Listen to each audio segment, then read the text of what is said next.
Oh, thank you so much, Roger, for being here with us today. Very well. Just wanted to talk to you about your music and your activism involving Palestine, and perhaps a little bit about your tour. And I thought maybe first that we'd start off by maybe taking a look at, myself being a Canadian, and perhaps yourself as someone from the UK. It'd be safe to say that we were exposed to a lot of mainstream media that wrongly frames Palestine as quote unquote the problem. And I'm just curious to know when you first began to see that in your own life. All right, that old story. Okay, well, that old story is 2005, I think. Mm-hmm. I was on tour in Europe. Maybe it was a dockside. I can't remember what the tour was for. And suddenly, in the middle of the tour of Europe, my agent calls me and he says, "Look, there's a space of 4 days here. We could stick a gig in." Okay, whatever. Yeah, Hyken Park, Tel Aviv. Okay, whatever. So they put Hyken Park into my itinerary, and I immediately started getting emails. The first ones, interestingly, were from North Africa, from Moroccans and Algerians. And I'm going, "What?" And then I started getting some from the occupied territories, because the BDS movement had just started. Literally, that was the year. So, and I got an email from Omar Barghouti, who I've since got to know very well over the years. And I said, "Please don't," and explained everything. So, in fact, the show was sold out, and I cancelled that show, having heard that, Hyken Park is built on a Palestinian graves and blah, and blah. But I came to some kind of internal compromise, because I knew very little about what was going on in Palestine. And I moved the gig to a agricultural community where they grow chickpeas. It's a sort of peace village. It has two names. It's called, I think it's Wahad al-Salam in Arabic. I may be wrong. And in Hebrew, it's Neve Shalom. And it's sort of halfway between Tel Aviv and Jerusalem. And what's good about it is that it's Jews and Muslims and Arabs and Druze and Christians and agnostics, and they all live together in this community growing chickpeas mainly. But all their children go to school together, and they teach kind of love and peace. So we did a gig there. We had 60,000 people came. I think at the time it was the biggest gig there'd ever been in Israel. And it was a huge success, and they were all Pink Floyd, blah, blah, blah, blah, blah, until the very end. When I got up on my hind legs, and I said, "Now then, you are the generation of young Israelis who must make peace with your neighbors," and blah, blah, blah. And they went from, Roger, to, it was uncanny. They went from that to, "What the talking about? We're not going to make peace with anybody. Are you crazy? They're animals." And that, I mean, they didn't say all of that, but they went very, very quiet. Anyway, we left, and I went back the next year and went on an extended tour with a lovely lady called Allegra Pacheo, I think it's her name. And we went all over the West Bank, and it was chilling beyond anything that I could ever have imagined to see back then in 2006 what was going on. And the absolute disdain and disgust with which me with a British passport in a UNRWA vehicle was treated by all the young Israeli border guards and people. I remember thinking at the time, if they're like that to me, what must they be like to the Palestinians? And of course we know. And now, to bring it entirely up to date, we know exactly what they're like to the Palestinians, because they are, as we speak, committing genocide in Gaza. I mean, you've seen so much in the time that you've been involved in Palestinian solidarity work, from the time that you became more proactive in the BDS movement. Yeah. But I'm wondering how specifically the events that have transpired since October 7th have affected you, and um, how maybe that's Well, like anybody with a heart, right. I spend my life teetering on the verge of tears. Yes.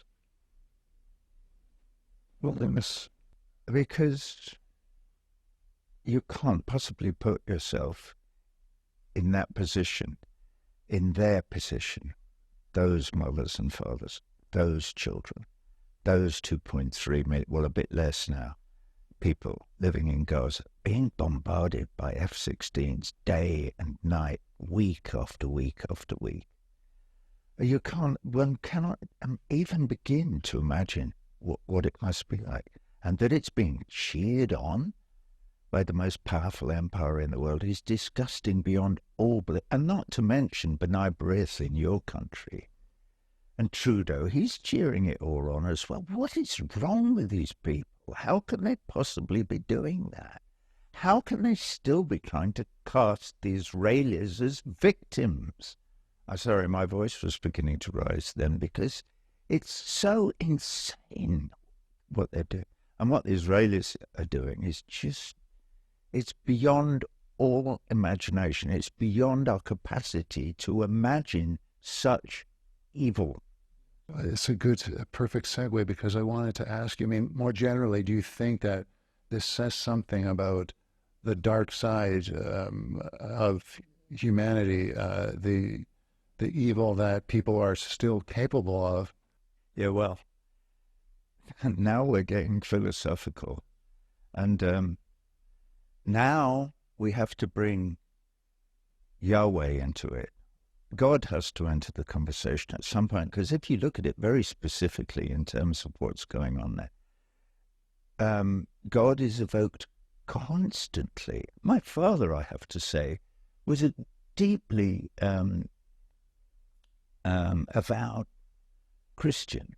That's why my father was a pacifist, and why he was a conscientious objector. When he was called up in 1939, he said, no, I can't. I'm a Christian. I can't kill anyone. Okay, so they said, well, actually, they said to him, will you drive an ambulance in London? He said, yes, I will. And he went and drove an ambulance from the beginning of the war until 1941, when, having become politicized to some considerable extent, he had joined the Communist Party. He decided that the need to fight the Nazis trumped his Christianity. So he went back to the conscription board and said, excuse me, I've changed my mind. Oh, who are you? Waters here. Look, this chap's got a degree, officer material. And that was the end of it. So, he did his basic training and then officer training. And then he went to North Africa or to Italy, and he was killed. Yes.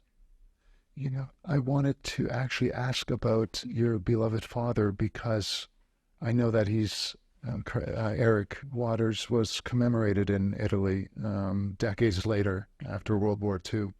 And I know that you have a memory of him from the time you were around 5 months, if I'm correct. So I'm wondering if that figures in somehow into your activism today. Yeah. I mean, interestingly enough, I do a song every night that talks about my elder brother, John, who was 2 years older than me, and how he used to sit on my father's knee when my father was home on leave, when he was doing his training, basic training and officer training and stuff like that. That's in the show every night. So you get a picture of my family, and with my big brother, me, my mother, and my father. And we see that, and I say at the end of the song, I was mercifully spared the memories that they shared. That's my father and my big brother, because I was only 5 months old when Daddy died. So I have no actual memory of my father. But I can't tell you the story about the death of my father on February the 18th, 1944, without my heart and soul going back to Gaza. Now, I mean, that's how much it affects my life now.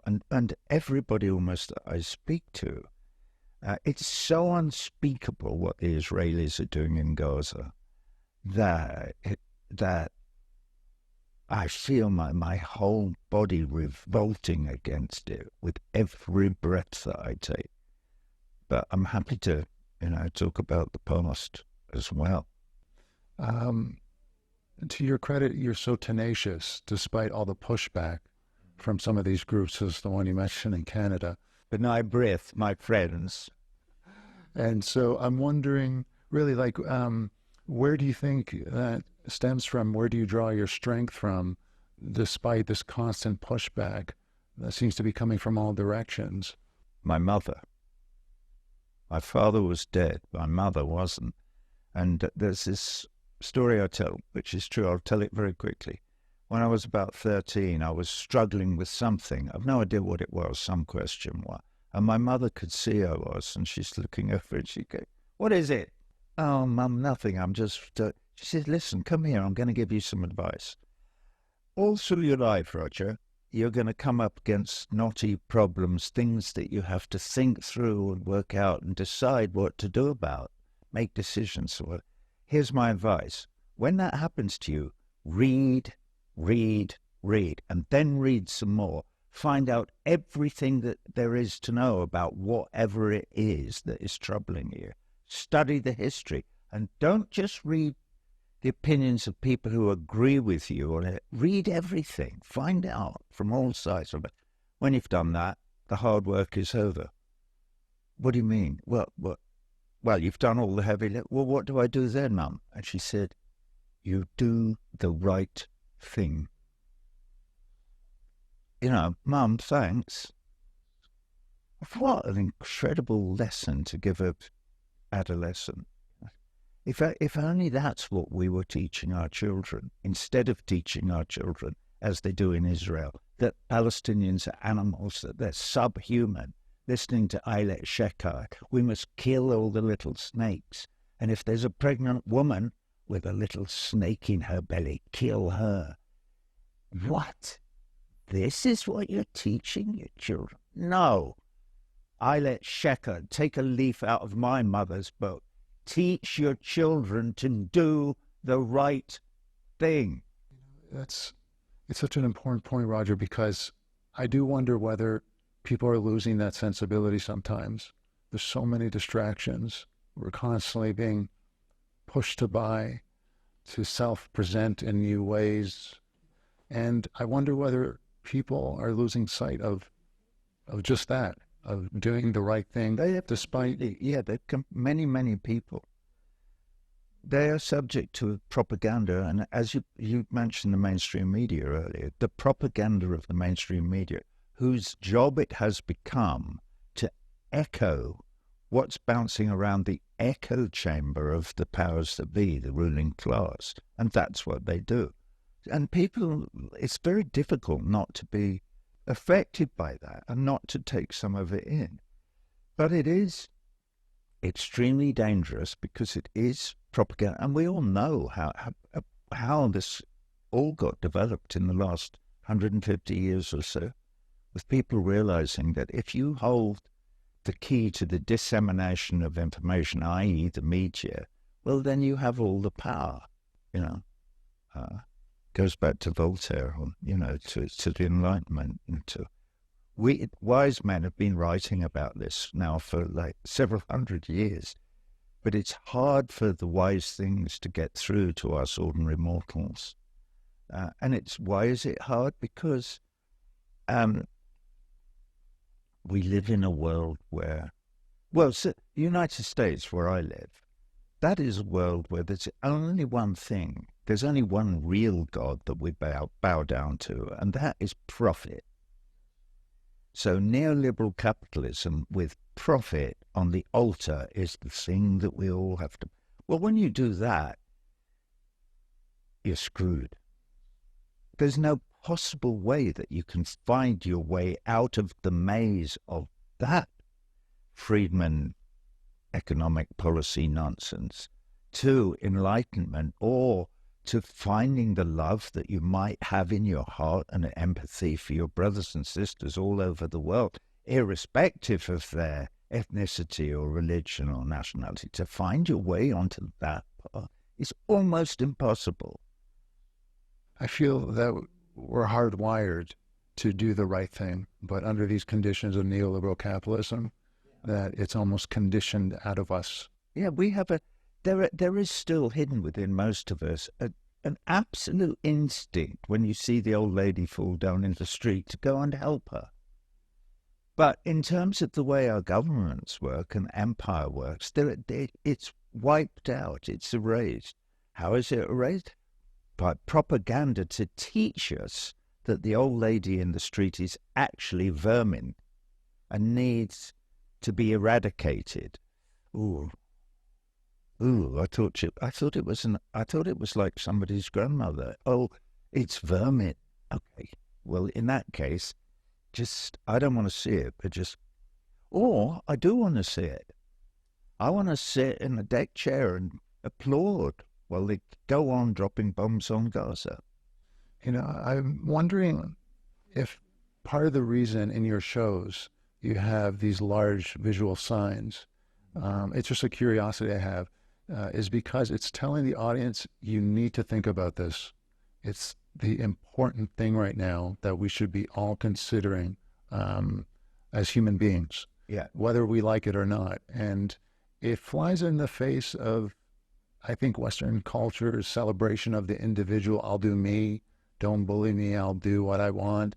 But if, you push that to the extreme, then you have people just ignoring things all the time that they should be concerned about because it's comfortable. Yeah, well, interesting enough, that's sort of why I made the new Redux version of Dark Side of the Moon, was because this is a piece that I wrote 50 years ago, and I could see that the business end of my music business were going to celebrate the fact that that piece of work is 50 years old.